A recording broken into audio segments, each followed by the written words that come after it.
আসসালামু আলাইকুম। বর্ণমালা একাডেমিতে সবাইকে স্বাগতম। প্রাইমারি শিক্ষক নিয়োগ প্রস্তুতির গণিতের শর্ট সাজেশনের আজকে ষষ্ঠ পর্ব। তো আজকেও থাকছে প্রতিবারের মতো 10টি অঙ্ক। তো চলুন দেরি না করে আমরা আমাদের অঙ্কে চলে যাই। আমাদের 51 নম্বর অঙ্কটিতে বলা হয়েছে পনির ও তপনের আয়ের অনুপাত 4:3, তপন ও রবিনের আয়ের অনুপাত 5:4। পনিরের আয় 120 টাকা হলে রবিনের আয় কত? এই অঙ্কটি আমরা দুইভাবে করতে পারি।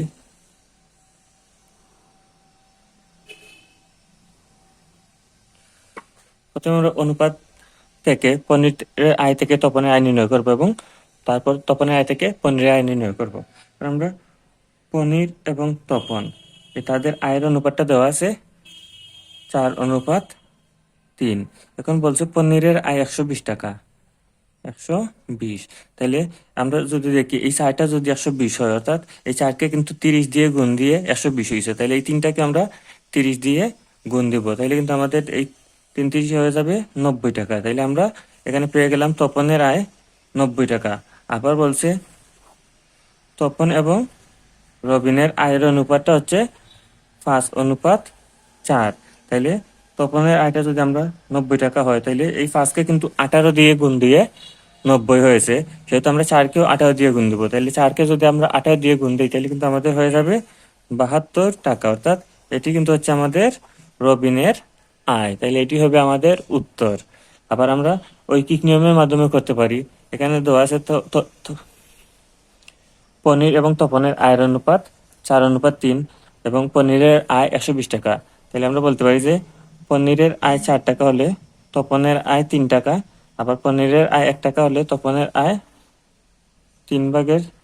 4/3, আবার পনিরের আয় 120 টাকা হলে তপনের আয়টি হবে, এই 4টা নিচে থাকবে এবং উপরে হবে 3 × 120। কাটাকাটি যদি করি, 4 দিয়ে 120কে কাটলে হবে 30, 3 30 হয়ে যাবে 90 টাকা। আবার দ্বিতীয় ক্ষেত্রে বলছে যে তপন ও রবিনের আয়ের অনুপাত 5:4। তাহলে তপনের আয় 5 টাকা হলে রবিনের আয় 4 টাকা, তপনের আয় 1 টাকা হলে রবিনের আয় 5/4।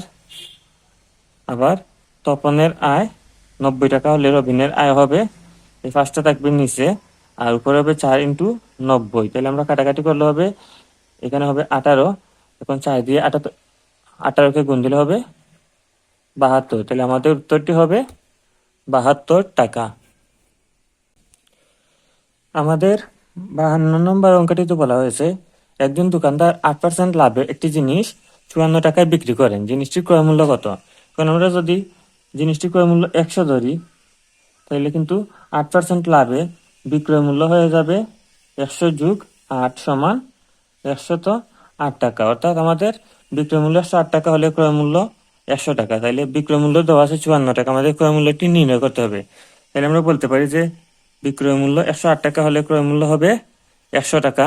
তাহলে বিক্রয় মূল্য যদি 1 টাকা হয়, তাহলে ক্রয় মূল্য কম হবে, তাই এই 100টাকে এই 108 দিয়ে ভাগ হয়ে যাবে। আবার বিক্রয় মূল্যটা যদি 54 হয়, তাহলে ক্রয় মূল্যটা হবে এই 108টা নিচে থাকবে এবং উপরে এই 100 এর সাথে এই 54টা গুণ হয়ে যাবে। এখন আমরা 54 দিয়ে 108কে কাটতে পারি, তাহলে যাবে 2 বার, 2 দিয়ে 100কে কাটলে যাবে 50 বার। তাইলে আমাদের উত্তরটি হয়ে যাবে 50 টাকা। অর্থাৎ আমাদের দ্রব্যটির ক্রয় মূল্য 50 টাকা। আমাদের 53 নম্বর গতিতে বলা হয়েছে 100 টাকায় 25টি আম ক্রয় করে 100 টাকায় 20টি আম বিক্রয় করলে শতকরা কত লাভ হবে? যেহেতু এই একই পরিমাণ টাকায় 25টি ক্রয় করেছে এবং 20টি বিক্রয় করেছে, সেহেতু আমরা একটি সূত্রের মাধ্যমে এই অঙ্কটি করতে পারি। আমাদের সূত্রটি হবে এরকম যে উপরে থাকবে ক্রয়ের সংখ্যা বিয়োগ বিক্রয়ের সংখ্যা, আর নিচে থাকবে বিক্রয়ের সংখ্যা। আর শতকরা যেহেতু নির্ণয় করবো, তাই একটা 100 দিয়ে গুণ দিব। এখন আমরা এই ক্রয়ের সংখ্যাটা কিন্তু 25, তাহলে আমরা লিখলাম 25 বিয়োগ বিক্রয়ের সংখ্যাটি হচ্ছে 20, আবার নিচেও 20 × 100। যদি আমরা এই সূত্র তখনই প্রয়োগ করতে পারি যখন এই টাকাটা সেম দেওয়া থাকবে, অর্থাৎ 25 টাকায় 100 টাকায় 25টি ক্রয় করেছে এবং 100 টাকায় 20টি বিক্রয় করেছে। যদি এইভাবে যে একই পরিমাণ টাকা থাকে এবং ক্রয় এবং বিক্রয় সংখ্যাটি চেঞ্জ থাকে, তাহলে কিন্তু আমরা এই সূত্রের মাধ্যমে অঙ্কটি সমাধান করে নিতে পারি। এখন যদি আমরা এই 20টা রাখি এবং 25 থেকে 20 বিয়োগ করি, তাহলে হবে 5 ইন্টু 100। এখন আমরা এই 20 দিয়ে 100কে কাটতে পারি, যাবে 5 বার। এখন 5 আর 5 গুণ করলে কিন্তু হয়ে যাবে 25%। তাহলে আমাদের উত্তরটি হবে 25%। আমাদের 54 নম্বর গতিতে বলা হয়েছে 4% লাভে বিক্রয় মূল্য 468 টাকা হলে ক্রয় মূল্য কত। এটি আমাদের আগের একটি অঙ্কের মতনই। আমরা যদি ক্রয় মূল্যটাকে 100 টাকা ধরি, তাইলে 4% লাভে বিক্রয় মূল্যটা হয়ে যাবে 100 যোগ 4 সমান 104 টাকা। তাহলে আমাদের বিক্রয় মূল্য যদি 104 টাকা হয়, ক্রয় মূল্য কিন্তু 100 টাকা। বিক্রয় মূল্যটা দেওয়া আছে 468 টাকা। তাহলে আমরা বলতে পারি যে বিক্রয় মূল্য 104 টাকা হলে ক্রয় মূল্য 100 টাকা। আবার বিক্রয় মূল্য 1 টাকা হলে ক্রয় মূল্য এই 100টা উপরে থাকবে এবং 104টা নিচে এসে ভাগ হয়ে যাবে। আবার বিক্রয় মূল্য দেওয়া আছে 468 টাকা। তাহলে আমাদের বিক্রয় মূল্য যদি 468 টাকা হয়, তাহলে ক্রয় মূল্যটি হবে এই 104 নিচে থাকবে এবং এই 468 উপরে 100 এর সাথে গুণ হয়ে যাবে। এখন আমরা কাটাকাটি করতে পারি। এই 100কে যদি আমরা 2 দিয়ে কাটি হবে 50। আবার এই 104কে 2 দিয়ে কাটলে হবে 52। এখন 52 দিয়ে যদি আমরা এই 468কে কাটি, তাহলে হবে 9। তাহলে এখন 9 দিয়ে যদি আমরা 50কে গুণ দিই, তাহলে হয়ে যাবে আমাদের 450 টাকা। অর্থাৎ আমাদের জিনিসটির ক্রয় মূল্য ছিল 450 টাকা এবং এটি হবে আমাদের উত্তর। আমাদের 55 নম্বর অঙ্কটিতে বলা হয়েছে একই হার মুনাফায় কোনো আসল 7 বছরে মুনাফা আসলে দ্বিগুণ হলে কত বছরে মুনাফা আসলে 3 গুণ হবে। এখন আমরা যদি আসলটা 100 টাকা ধরি, তাহলে কিন্তু এই 100 টাকা মুনাফা আসলে যদি দ্বিগুণ হয়, তাহলে হয়ে যাবে 100 ইন্টু 2 সমান 200। আবার যদি মুনাফা আসলে 3 গুণ হয়, তাহলে হয়ে যাবে 100 ইন্টু 3 সমান 300। এখন এই যে 200টা হলো, এখানে কিন্তু আমাদের 100টা হচ্ছে আসল এবং 100টা হচ্ছে মুনাফা, এবং এই যে 300 টাকা, এখানে কিন্তু আমাদের 100 হচ্ছে আসল এবং 200 টাকা হচ্ছে মুনাফা। তাহলে 100 টাকা যদি মুনাফা হয় 7 বছরে, তাহলে 1 টাকা মুনাফা হবে 7 ভাগের 100। আবার 200 টাকা মুনাফা হবে 7 ইন্টু 200 আর নিচে থাকবে 100। এখন আমরা কাটাকাটি করলে হবে 2 সমান 2 সাথে হয়ে যাবে 14 বছর। অর্থাৎ একই হার মুনাফা 7 বছরে যদি মুনাফা আসলে 2 গুণ হয়, তাহলে কিন্তু 14 বছরে মুনাফা আসলে 3 গুণ হবে। আমাদের উত্তরটি হবে 14 বছর। আমাদের 56 নম্বর অঙ্কটিতে বলা হয়েছে শতকরা বার্ষিক 15% সুদে 8,000 টাকা 6 মাসের সুদ কত। এখন আমরা জানি যে আই সমান পি আর এন। এখানে পিটা কিন্তু আসল, অর্থাৎ 8,000 টাকা। আরটা হচ্ছে মুনাফার হার, এখানেও কিন্তু দেওয়া আছে 15%। তাহলে আমরা 15%টাকে লিখতে পারি 100 ভাগের 15। এখন যে এনটা কিন্তু হচ্ছে সময়, যেহেতু সময়টা দেওয়া আছে 6 মাস, আমরা ওই 6 মাসকে বছরে নির্ণয় করে নেব। কারণ আমরা জানি 1 বছরে 12 মাস, তাই এই 6 মাসকে যদি আমরা 12 দিয়ে বাদ দিই, তাহলে কিন্তু আমাদের বছরটা বের হয়ে যাবে। এখন এটাকে 6 দিয়ে কাটলে হবে 1, এটাকে 6 দিয়ে কাটলে হবে 2 সমান 2। অর্থাৎ 6 মাস সমান কিন্তু অর্ধেক বছর বা 2 ভাগের 1 বছর। তাহলে আমরা এখানে এন এর জায়গায় লিখতে পারি 2 ভাগের 1। এখন যদি আমরা কাটাকাটি করি, এই 2 শূন্য দিয়ে এই 200কে কাটতে পারি, আবার 2 দিয়ে 80কে কাটলে হবে 40। এখন আমরা 40 দিয়ে যদি 15কে গুণ দিই, তাহলে হবে 4 15 60, সঙ্গে একটা শূন্য, অর্থাৎ 600 টাকা। তাইলে আমাদের কিন্তু 6 মাসের সুদ হয়ে যাবে 600 টাকা। আমাদের 57 নম্বর অঙ্কটিতে বলা হয়েছে একটি স্কুলে মোট 540 জন ছাত্রের মধ্যে কোনো এক বুধবারে 27 জন অনুপস্থিত ছিল। ওই দিন শতকরা কতজন ছাত্র উপস্থিত ছিল। তাহলে এখন আমাদের কিন্তু প্রথমে উপস্থিত ছাত্রের সংখ্যা নির্ণয় করে নিতে হবে, তারপর শতকরাটা নির্ণয় করতে হবে।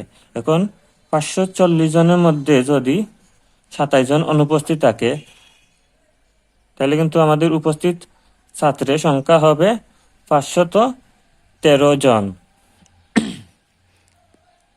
এখন আমরা যেহেতু বলছি শতকরা কতজন উপস্থিত ছিল, তাহলে আমরা বলতে পারি যে 540 জনের মধ্যে উপস্থিত ছিল 513 জন। আবার একজনের মধ্যে উপস্থিত ছিল 513টা থাকবে উপরে এবং 540টা হবে নিচে। আবার যেহেতু শতকরা নির্ণয় করার জন্য বলছে, তাইলে আমরা 100 জনের মধ্যে কতজন উপস্থিত ছিল ওইটা নির্ণয় করব। 100 জনের মধ্যে উপস্থিত ছিল, এই 540টা নিচে থাকবে এবং এই 100টা এই 513 এর সাথে গুণ হয়ে যাবে। এখন আমরা কাটাকাটি করতে পারি। আমরা এই শূন্য দিয়ে শূন্যকে কাটতে পারি। 10কে 2 দিয়ে কাটলে হবে 5, আবার 54কে 2 দিয়ে কাটলে হবে 27। এখন 27কে যদি আমরা 27 দিয়ে যদি আমরা 513কে কাটি, তাহলে কিন্তু আমাদের এখানে হয়ে যাবে 19। তাহলে আমাদের 19কে এখন 5 দিয়ে গুণ দিলে হবে 95%। অর্থাৎ ওই দিন মোট শতকরা 95% শিক্ষার্থী বা ছাত্র উপস্থিত ছিল। তাহলে আমাদের উত্তরটি হবে 95%। আমাদের 58 নম্বর অঙ্কটিতে বলা হয়েছে, একটি স্কুলে প্যারেড করার সময় ছাত্রদের 10, 12 বা 16 সারিতে সাজানো হয়। ওই স্কুলে ন্যূনতম কতজন ছাত্র আছে? এখন এইরকম যদি সমান সংখ্যক সারিতে সাজানো যায়, এক্সট্রা কোনো ছাত্র না বাকি না রেখে, এবং ন্যূনতম এই দুইটা জিনিস দেওয়া থাকে, তাহলে কিন্তু আমাদের লসাগুটা নির্ণয় করতে হবে এবং এই লসাগুটাই হবে আমাদের অঙ্কের উত্তর। তাহলে এখন যেহেতু দেওয়া আছে 10, 12 বা 16 সারিতে সাজানো যায়, তাহলে প্রথমে আমরা এটির লসাগু নির্ণয় করবো। 2 দিয়ে ভাগ দিলে হবে 5, 6, 8, আবার 2 দিয়ে দিব হবে 5, এটাকে ভাগ দিলে হবে 3, এটাকে ভাগ দিলে হবে 4। আর কিন্তু যায় না, তাহলে আমরা এই সংখ্যাগুলো গুণ করে নেব। 2 ইন্টু 2 ইন্টু 5 ইন্টু 3 ইন্টু 4। এখন যদি আমরা গুণ করি, এই 2 পাশে কিন্তু হবে 10, আবার এখানে যাবে 3 4 12, 2 12 24। এখন 24কে 10 দিয়ে গুণ দিলে হবে 240। তাহলে কিন্তু ওই স্কুলে 240 জন ছাত্র আছে এবং তাদেরকে 10, 12 এবং 16 সারিতে সাজানো যাবে। তাহলে আমাদের উত্তরটি হবে 240 জন। আমাদের 59 নম্বর অঙ্কটিতে বলা হয়েছে, পরপর 3টি সংখ্যার গুণফল 120 হলে যোগফল কত হবে? তাহলে এখন আমরা কয়েকটি সংখ্যা লিখে নেই। 1, 2, 3, 4, 5, 6, 7, 8, 9। এই সংখ্যাগুলি কিন্তু পরপর সংখ্যা। এখন দেখবো যে এদের মধ্যে পরপর কোন 3টি সংখ্যার গুণফল 120 হয়। আমরা যদি প্রথম 3টি সংখ্যা ধরি, তাহলে কিন্তু আমাদের হয়ে যায় 2 1 2, 2 3 6। এই 3টি কিন্তু হবে না। আবার পরবর্তী 3টি যদি ধরি, 2 3 6, 4 6 24, এই 3টিও হবে না।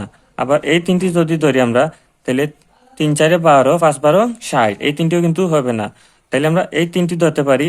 তাহলে আমাদের হয়ে যাবে 4 5 20, 6 20 120। অর্থাৎ এই 3টির গুণফল কিন্তু আমাদের 120 হয়েছে। তাহলে আমাদের সংখ্যা 3টি হচ্ছে 4, 5 এবং 6। এখন বলছে সংখ্যাগুলোর যোগফল কত হবে। তাহলে আমরা এই 4 যোগ 5 যোগ 6 দিয়ে দেব। তাহলে আমাদের হয়ে যাবে 15 এবং এই 15 হবে আমাদের উত্তর। আমাদের 60 নম্বর এবং আজকের শেষ অঙ্কটিতে বলা হয়েছে, 5 টাকায় 4টি করে কিনে 5 টাকায় 4টি করে বিক্রয় করলে শতকরা কত লাভ হবে? এরকম একটা অঙ্ক কিন্তু আমরা একটু আগেই করেছিলাম, কিন্তু এখানে টাকার পরিমাণটা সমান দেওয়া ছিল, কিন্তু এখানে টাকার পরিমাণটা কিন্তু সমান দেওয়া নেই। এখানে আছে 4 টাকায় এবং ওইখানে আছে 5 টাকায়। তাহলে আমরা প্রথমে এই টাকার পরিমাণটাকে সমান করে নিলে কিন্তু আমরা আগের নিয়মে অঙ্কটি করতে পারবো। এখন 4 টাকায় যদি সে কিনে 5টি, তাহলে এখন আমরা যদি এই 4কে 5 দিয়ে গুণ দিই, তাহলে হয়ে যাবে 20। তাহলে এই 5টাকে কিন্তু আমরা 5 দিয়ে গুণ দিতে হবে। তাহলে এখানে হয়ে যাবে 25। অর্থাৎ সে 20 টাকায় কিনেছে 25টি। আবার সে 5 টাকায় 4টি বিক্রি করেছে, অর্থাৎ 5 টাকায় বিক্রি হয়েছে 4টি। তাহলে এটাকে আমরা 20 বানাতে পারি। তাহলে 5কে কিন্তু 4 দিয়ে গুণ দিলে 20 হয়। তাহলে আমরা এই 4টাকেও 4 দিয়ে গুণ দেবো। তাহলে এখানে হয়ে যাবে আমাদের 16। তাহলে এখন কিন্তু আমাদের উভয় ক্ষেত্রে টাকার পরিমাণটা সমান। সে 20 টাকা দিয়ে 25টি কিনেছে এবং 20 টাকা দিয়ে 16টি বিক্রি করেছে। তাহলে এখন আমাদের এই আগের সূত্রটি লিখতে পারি যে, ক্রয়ের সংখ্যা বিয়োগ বিক্রয়ের সংখ্যা নিচে থাকবে, বিক্রয়ের সংখ্যা আর শতকরা নির্ণয় করার জন্য একটা 100।